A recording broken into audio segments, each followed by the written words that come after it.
So welcome everybody to the Soapbox Church again for this Sunday. This Sunday we've asked Brother Guy Collins from New Zealand to share his testimony.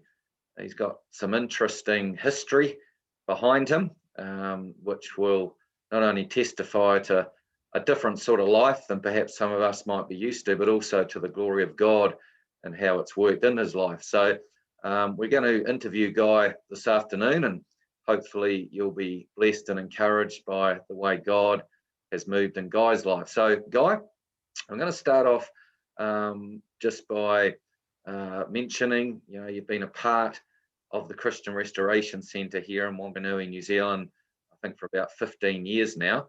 But you, of course, originally came to New Zealand from South Africa.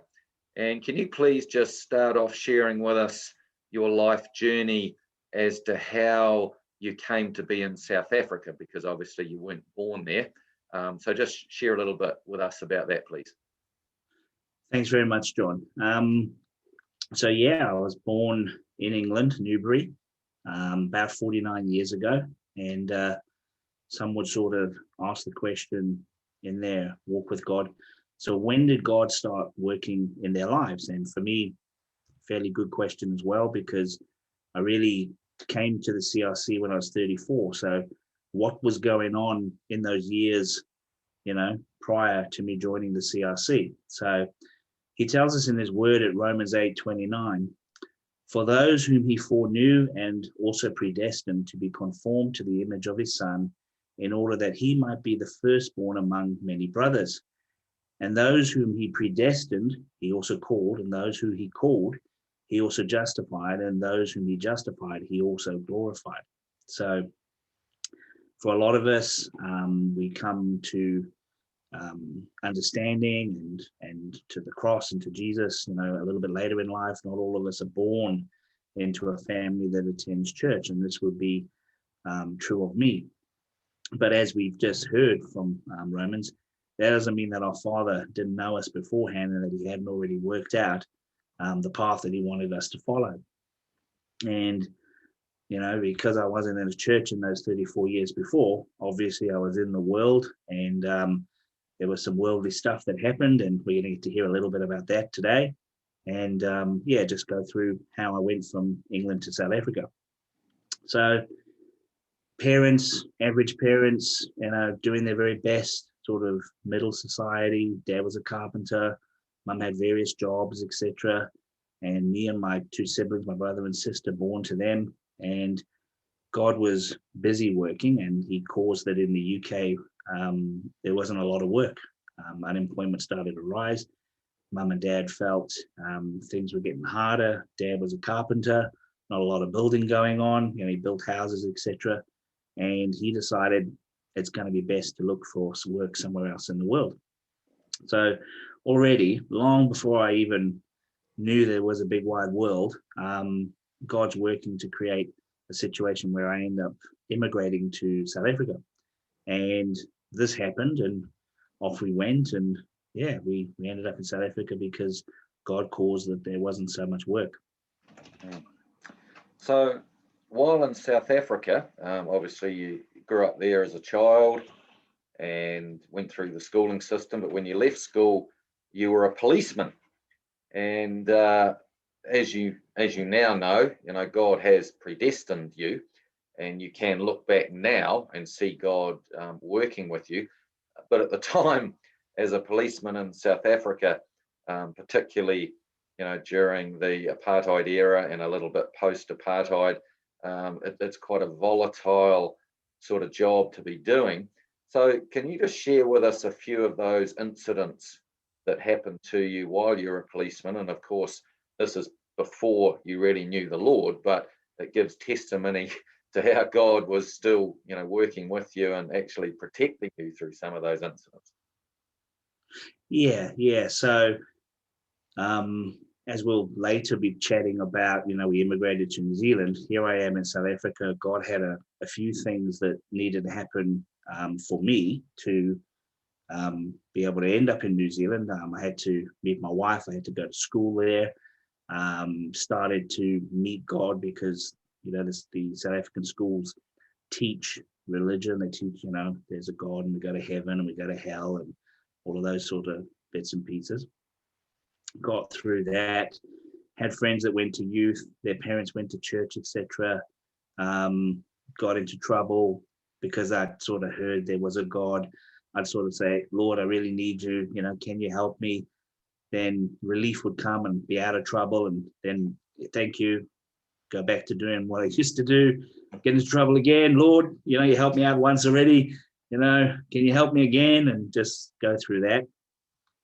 But yeah, like you said, John, eventually sort of grew up and needed to do something, with my life. And basically at that time in South Africa, you still had drafting into the army subscription, and you were going to go for 2 years and you were going to go train. And then after training, because there's no wars, you're going to sit on an army base and basically vegetate. There wasn't a lot going on, and I wasn't really up for that. And you could choose to join the Navy. I tried that. They weren't going to have me for about 4 years. And then I thought, well, I'll join the police force. And you have to do 4 years in the police force opposed to 2. But I thought, yeah, that's still a pretty good thing. So yeah, end up in the police force, do my training, end up back in my hometown, start off in forensics. That was very, very interesting, but sort of found it quite boring. It was quite process and methodical, and, being a young person, just wanted the action, So as you mentioned, being a police officer, there'd be dozens of things that happened where, when I look back now, if it wasn't for God and his angels looking after me, I'd be dead. It's just the way it worked. I feel I was a really good cop. I tried really, really hard to do the job well. And I felt that I was a bit of a danger, sort of like crime busting magnet. Things sort of just came my way and I'd end up sorting out trouble and so forth. So got a couple of stories, 3 to share at this stage. One is when I was in the police force, and 2 after I'd left the police force. So I'll start off with the one of being in the police force. So I'm in the flying squad, which is a group that basically attends emergency complaints. So we're talking armed robbery in progress, murder in progress, assault in progress, housebreaking in progress.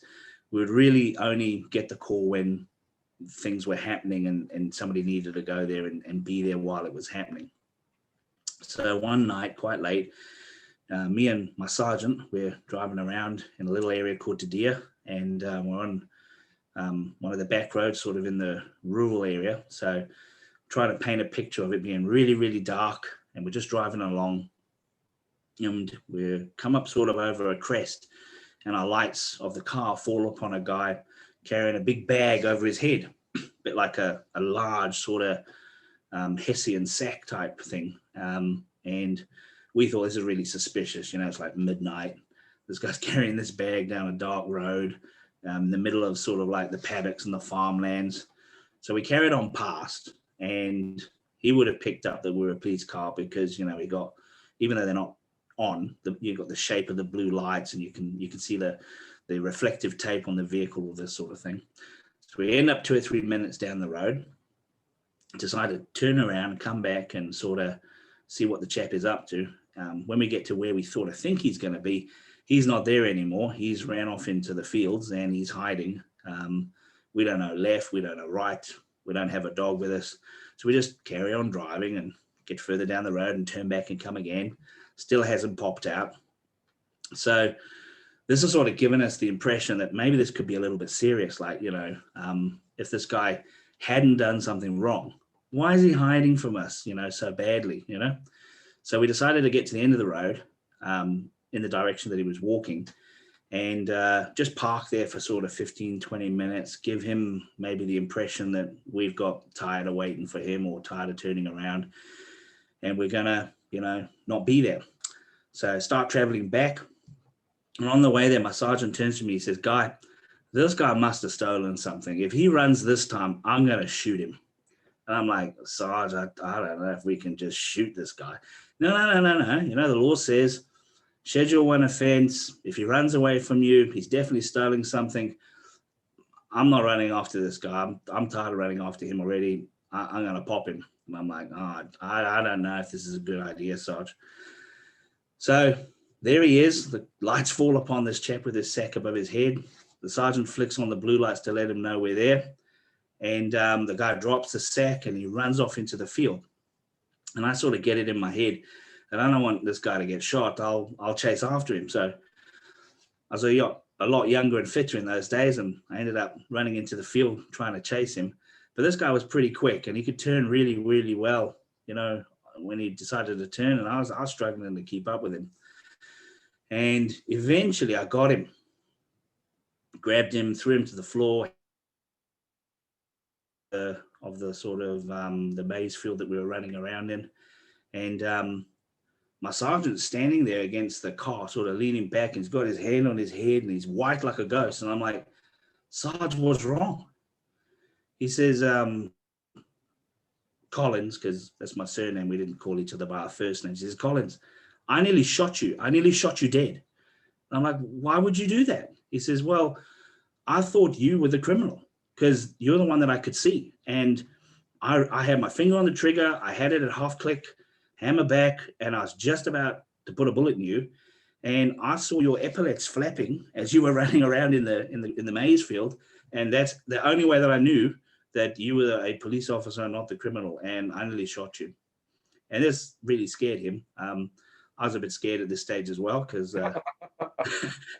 my sergeant's admitting that he nearly ended my life. But just obviously angels, God, he's causing things to happen. And I'd recently lost the little plastic clips that keep your epaulets hanging down the side of your shoulder. And with me bouncing around and not having that to hold them down, they were flapping around. And yeah, some could call that coincidence, but God is even in the smallest of situation allowing for a plastic clip to go missing so that your epaulette would flap around and your life would be saved.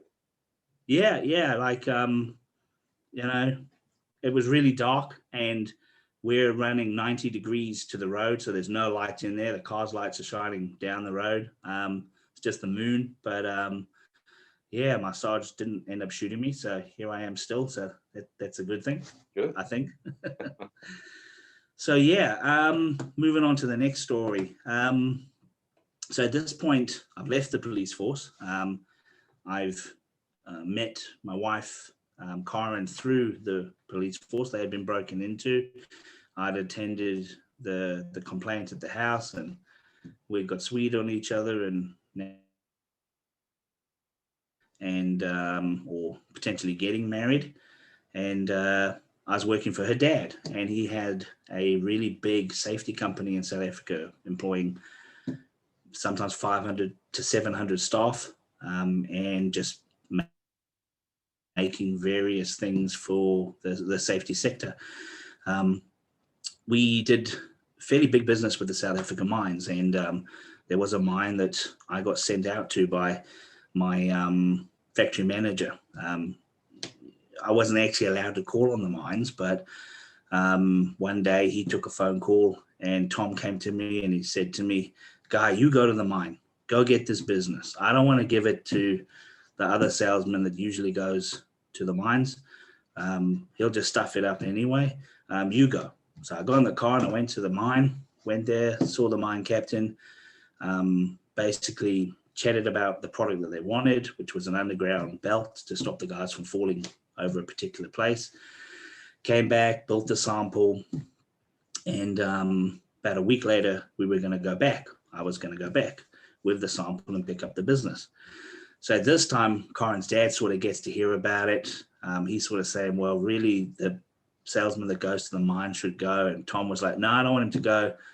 Guy sorted this, let Guy go on his own. He's got this. So Brian wasn't too happy, but he said, no, take the sales manager with you at least. So me and Duncan jump in the car. We shoot off real early in the morning. We go to this mine.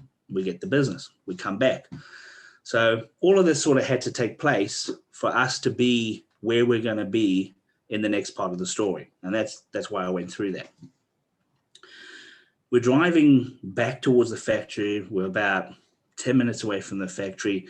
We're going to cross at 90 degrees over a main highway, and it's a bridge going over the top of the highway, 3 or 4 cars in front of us.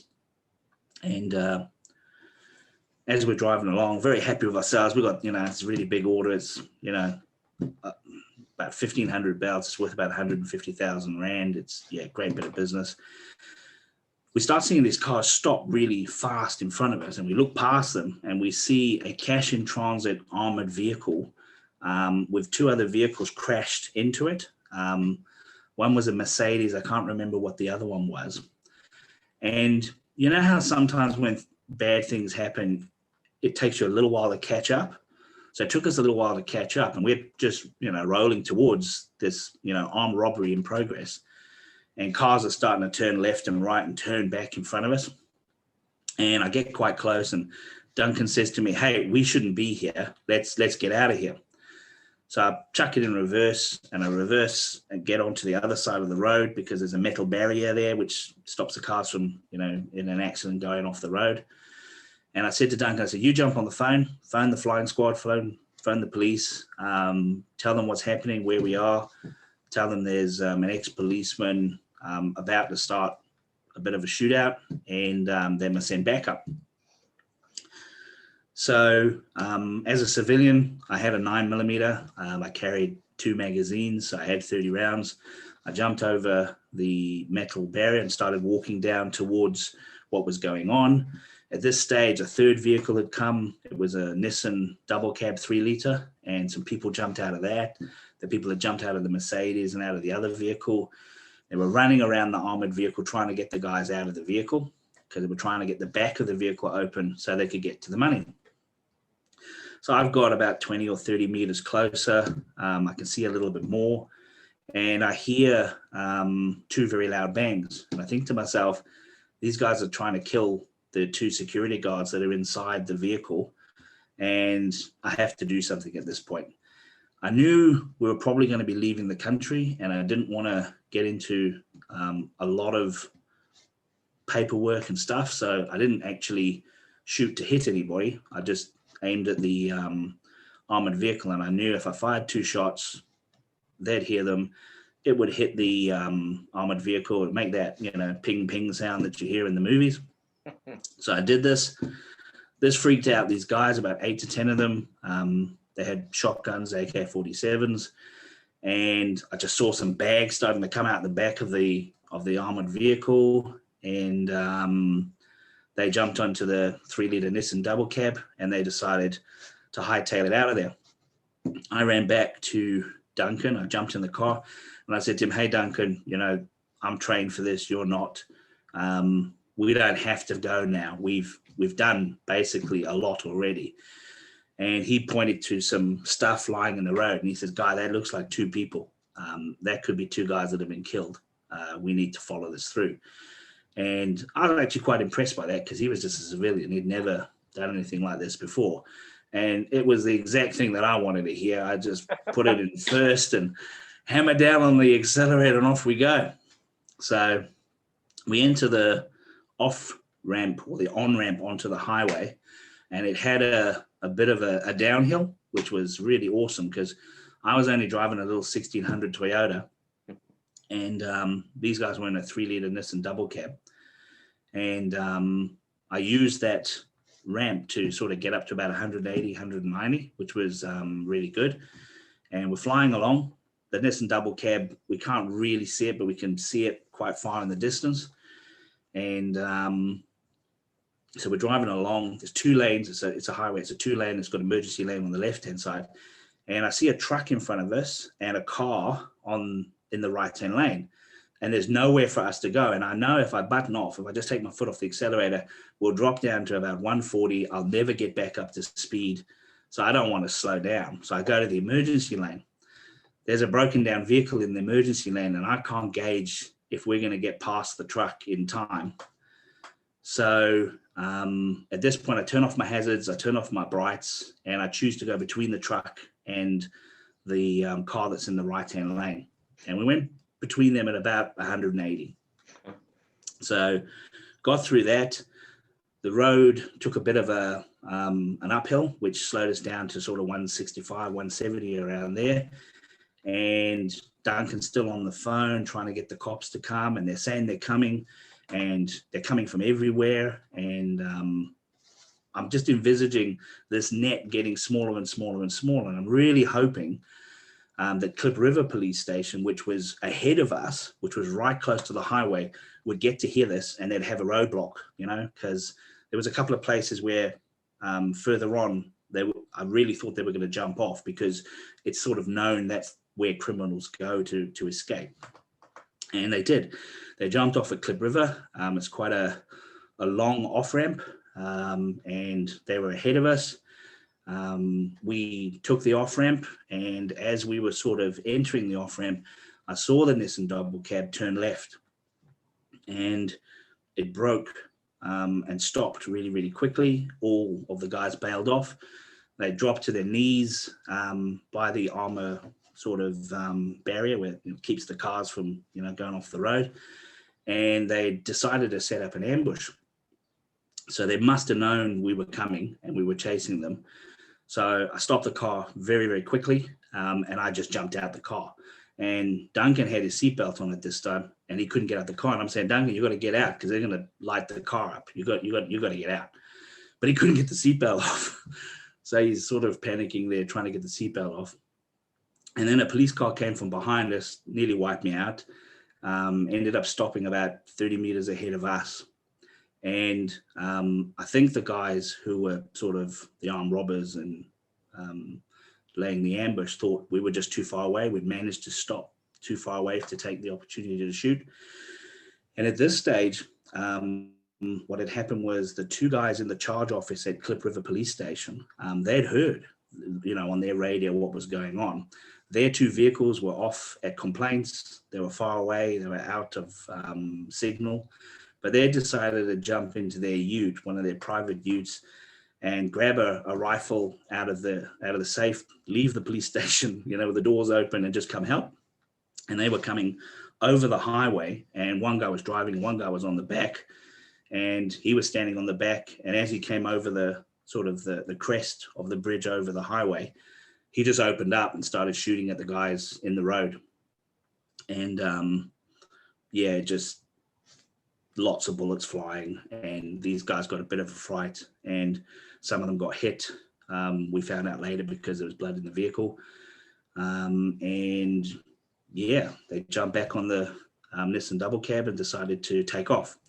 So me and then the detective that was with us and Duncan, we all jumped back in our vehicles. We start heading down to the stop street. The police officers that had come from Clip River, they were first trying to chase the Nissan double cab, and then it was the detective, and then it was me and Duncan with our little 1600, and we're trying to keep up with this 3-liter Nissan double cab.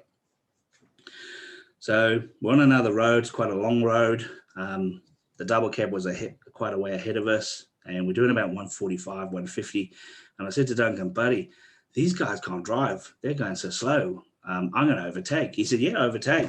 So we geared down, we overtook the cops, and off we go again.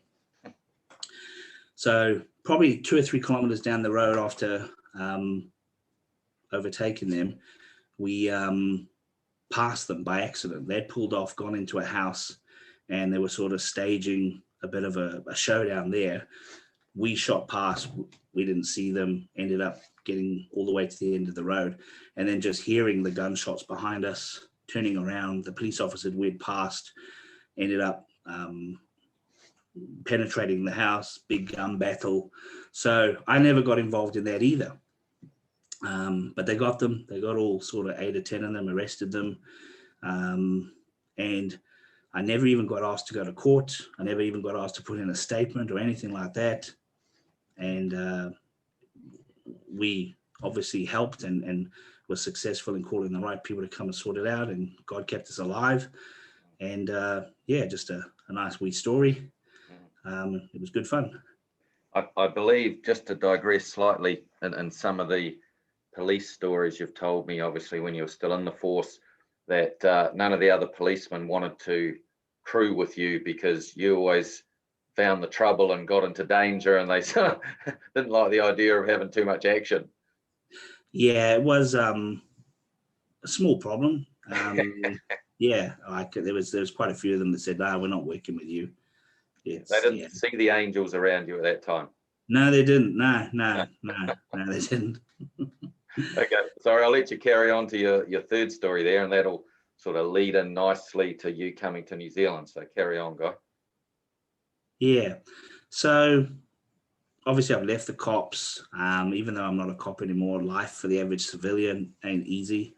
Most people carry guns. The way I sort of describe it is long ago in South Africa and probably in other parts of the world, when people tell bad stories, they say, well, you know, George's uncle, well, his sister's boyfriend's child, got robbed the other day. And so there is crime, but it's very far afield, very distant from the person telling the story. For, I won't say all South Africans, but for most South Africans, we've got a story within our family. So you'll be saying, hey, Ralph got shot the other day, or my brother's in hospital because he got robbed and they hurt him. So it gives you a perception of, and this is quite a long time ago, it's more than 20 years ago, how bad crime was in South Africa. So as I've mentioned earlier, I'm working for Karen, my wife's dad. And at the time of this story, I wasn't actually married to her, but I was staying with Brian and with Karen in his house, which was good. Had its ups and its downs. But I used to travel to the factory with Brian, and he's one of those guys that leaves fairly early in the morning. It would usually be before 6, and he's a bit of a hard taskmaster. So if you went in the car when he left, it was your job to get to work, and you didn't get paid for that day. So we knew the rules, so you made sure that you're in the car. Now, Karen's mum will make me lunch every day, and for those of you that know me, you know that I like food quite a bit, and the day before was no exception. But this day, I don't know why, because she knows I don't like scrambled egg that's cold between 2 slices of bread. It's kind of like just not my thing.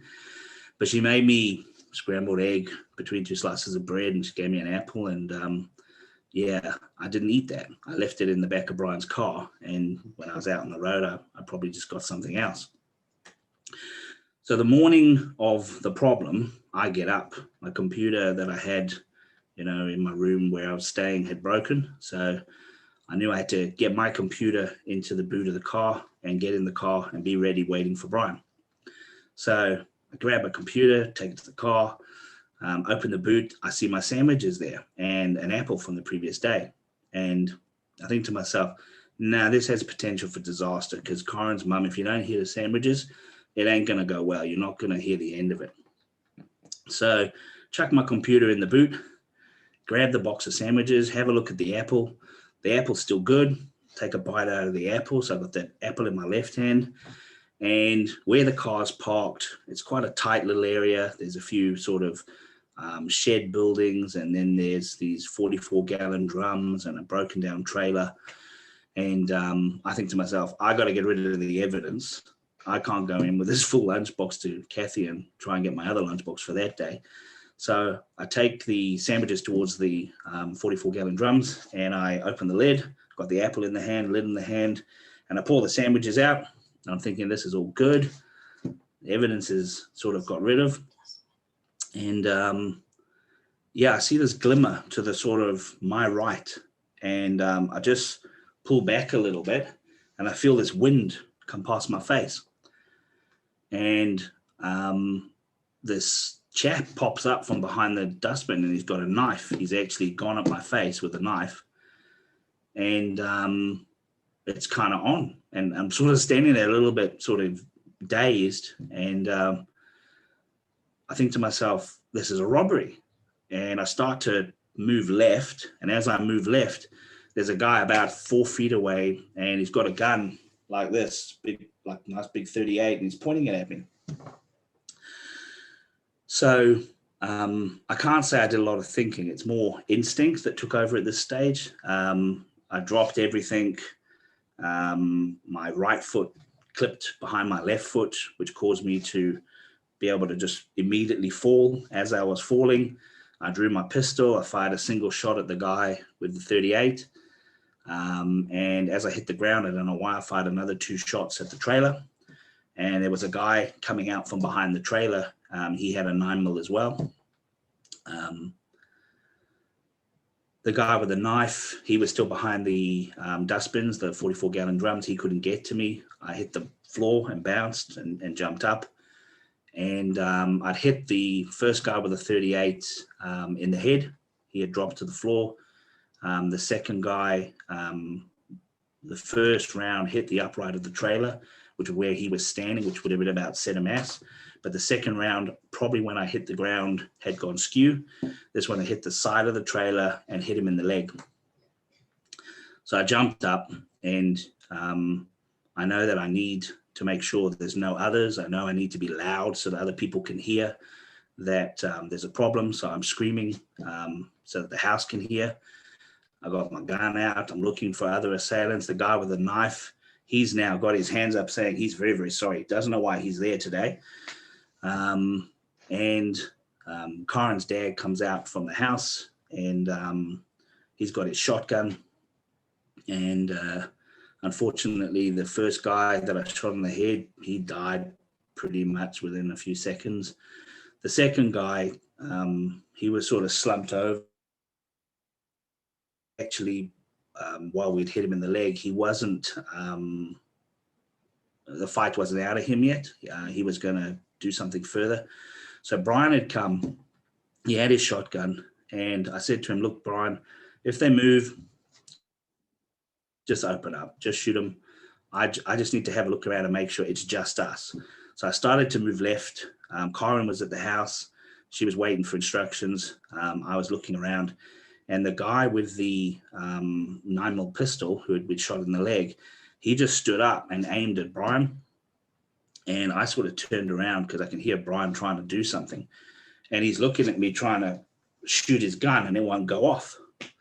And the guy with the 9mm took a shot at him, and I heard the shot. I started to come back, and he dropped his firearm, and then he fell face down on top of his firearm. So I didn't shoot him again. But I get to Brian, I said, Brian, what's wrong? He says, my shotgun won't work. And he's really cross. I says, is it unsafe? He says, of course it's not unsafe, you know? Like, do you think I don't know what I'm doing?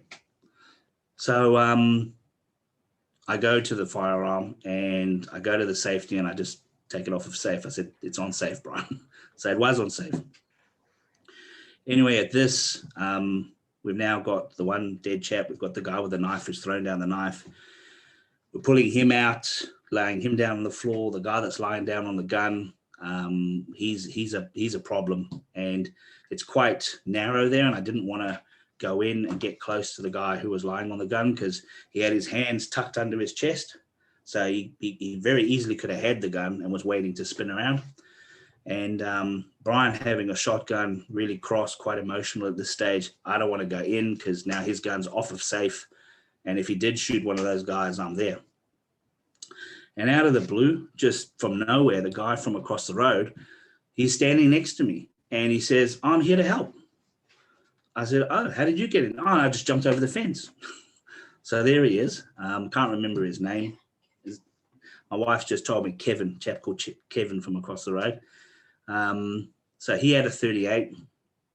I said to him, well, that guy's dead. That guy's unarmed now. I said, I'm going to go and sort the guy out with the 9mm. I said, Brian, don't shoot us, please. And Kevin, you watch the guy, you know, that's lying down there who had the knife. Just keep him covered. So I jumped sort of forward and started to walk up the back of the guy who had his hands under his chest, got to sort of his shoulders, knelt down on his shoulders, and then I tapped him in the back of the head with my 9mm just to let him know I was armed, quite a hard tap. And I said to him, I'm going to pull your hands out one at a time. If any of them are holding a gun when they come out, I'm just going to squeeze my trigger and I'm going to shoot you in the back of the head.